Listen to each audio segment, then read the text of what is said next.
Express session library, socket.io library and access और node fetch library. So सबसे पहले हम बात करेंगे एक्सप्रेस सेशन की, जो कि यूज होती है कि मैनेज सेशंस करने के लिए। ठीक है, इट मैनेजेस द सेशंस। जब यूज़र लॉगिन करता है तो हमें उसका सेशन मेंटेन करना पड़ता है। सेशन का मतलब एक टेम्परेरी स्टोरेज जो सर्वर और यूज़र के बीच चलती है जब तक यूज़र ब्राउज़र क्लोज नहीं करता या मैनुअली लॉग आउट नहीं करता। सो एक्सप्रेस सेशन मिडलवेयर इसलिए यूज होता है।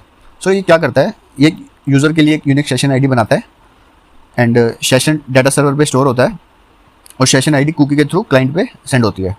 हर बार जब यूज़र रिक्वेस्ट करेगा, जब भी यूज़र कोई भी रिक्वेस्ट भेजेगा सर्वर को, तो सर्वर उस सेशन आईडी को चेक करेगा।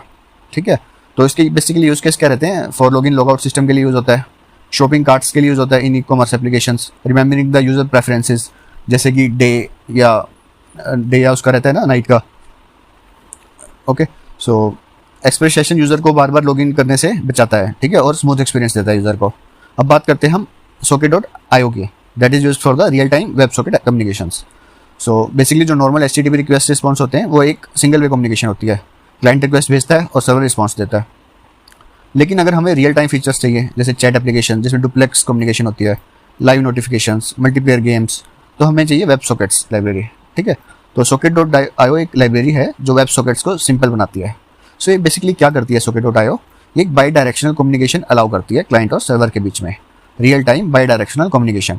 सो इवेंट्स के थ्रू डाटा एक्सचेंज होता है और बेसिकली हम इसको यूज़ करते हैं multiplayer online gaming, live score, updates. ठीक है, चैट एप्लीकेशन जैसे व्हाट्सएप, मैसेंजर और रियल टाइम कोलैबोरेशन टूल्स जैसे गूगल डॉक्स, तो उन सब में यूज़ होता है।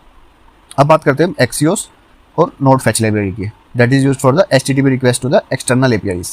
सो कभी कभी हमें अपने बैकएंड से दूसरे APIs को कॉल करना होता है जैसे कि वेदर API, पेमेंट गेटवे या गिटहब APIs। सो इसके लिए यूज़ होता है एक्सियोस या नोड फेच लाइब्रेरी। सो एक्सियोस क्या है, ये एक पॉपुलर HTTP क्लाइंट है जो प्रोमिसेस को सपोर्ट करता है। ठीक है, और बेटर एरर हैंडलिंग भी प्रोवाइड करता है। सो ये एक, और नोड फेच क्या है, ये एक लाइट वेट लाइब्रेरी है जो ब्राउज़र के फेच API जैसे काम करती है।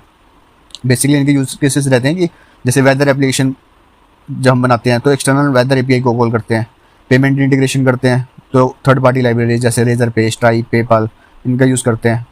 ठीक है, सो एक्सियोस और नोड फेच दोनों आपके बैकएंड के लिए एक ब्रिज होते हैं, एक्सटर्नल APIs को कनेक्ट करते हैं। तो हमने 3 लाइब्रेरीज देखी, एक्सप्रेस सेशन जो कि यूजर सेशंस मैनेज करता है, socket.io जो एक रियल टाइम कम्युनिकेशन इंप्लीमेंट करता है, और एक्सियोस या नोड फेच जो हमें एक्सटर्नल APIs को कॉल करने में हेल्प करता है।